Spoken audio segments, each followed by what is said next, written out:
Salam, selamat malam sahabat terkasih. Ada satu pertanyaan penting dalam hidup ini. Bukan bagaimana kita memulai, tapi bagaimana kita mengakhiri.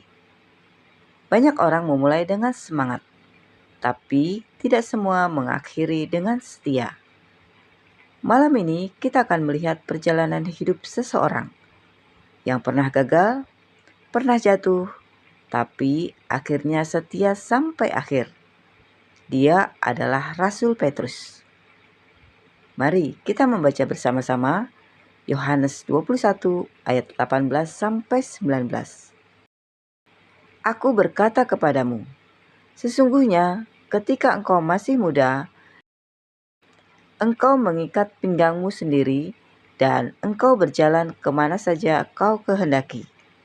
Tetapi jika engkau sudah menjadi tua, engkau akan mengulurkan tanganmu dan orang lain akan mengikat engkau dan membawa ke tempat yang tidak kau kehendaki. Dan hal ini dikatakannya untuk menyatakan bagaimana Petrus akan mati dan memuliakan Allah. Sesudah mengatakan demikian, ia berkata kepada Petrus, "Ikutlah aku."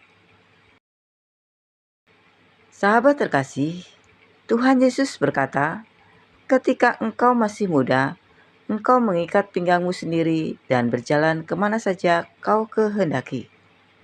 Tetapi jika engkau sudah tua, orang lain akan mengikat engkau dan membawa engkau ke tempat yang tidak kau kehendaki." Firman ini dikatakan untuk menyatakan bagaimana Petrus akan mati dan memuliakan Tuhan. Sahabat terkasih, mari kita lihat perjalanan Rasul Petrus secara utuh. Dia dipanggil sebagai nelayan sederhana, tidak sempurna, tidak luar biasa. Dia pernah berani melangkah di atas air, tapi juga tenggelam karena takut. Mengaku setia, tapi menyangkal Yesus 3 kali. Dia jatuh sangat dalam, tapi dia juga dipulihkan. Dan setelah itu hidupnya berubah. Petrus yang dulu takut menjadi Petrus yang berani. Petrus yang dulu menyangkal menjadi Petrus yang bersaksi. Dan akhirnya dia tidak hanya hidup bagi Tuhan, dia mati untuk Tuhan.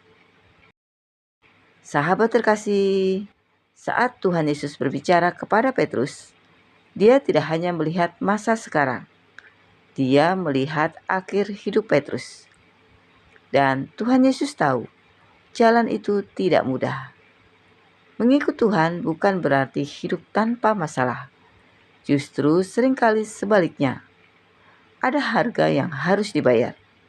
Penolakan, penderitaan, pengorbanan. Tapi Tuhan tidak pernah menyembunyikan itu.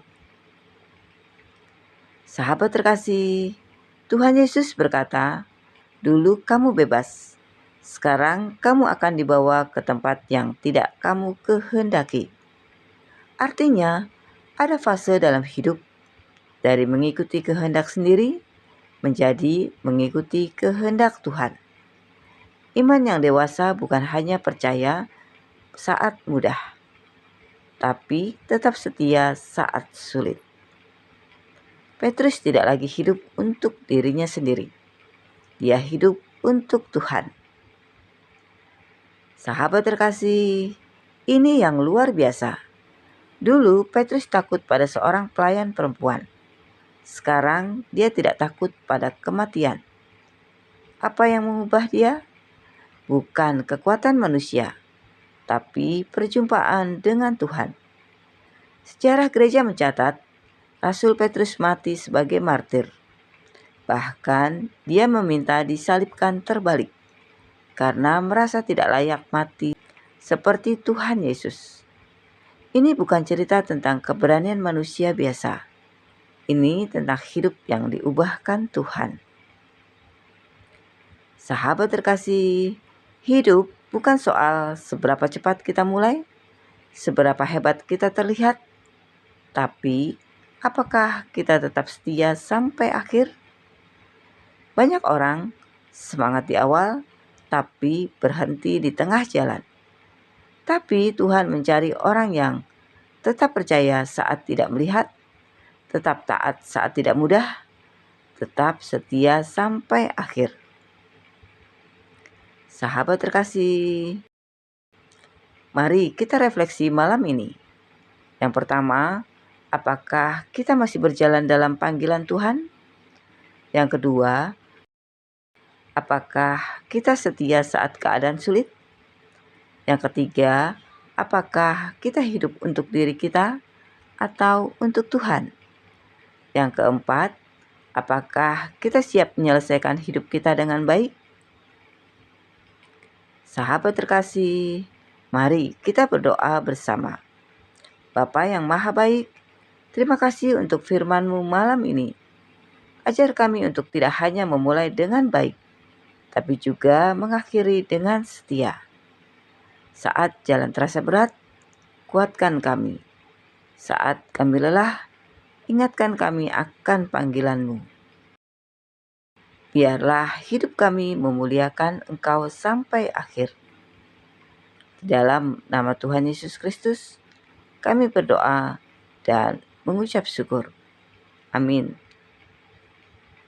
Sahabat terkasih, hidup yang dipakai Tuhan bukan hidup yang sempurna, tapi hidup yang tetap setia sampai akhir. Dan seperti Rasul Petrus yang pernah jatuh, bisa mengakhiri hidupnya dengan kemuliaan. Sampai jumpa di renungan malam berikutnya. Selamat beristirahat. Tuhan Yesus memberkati.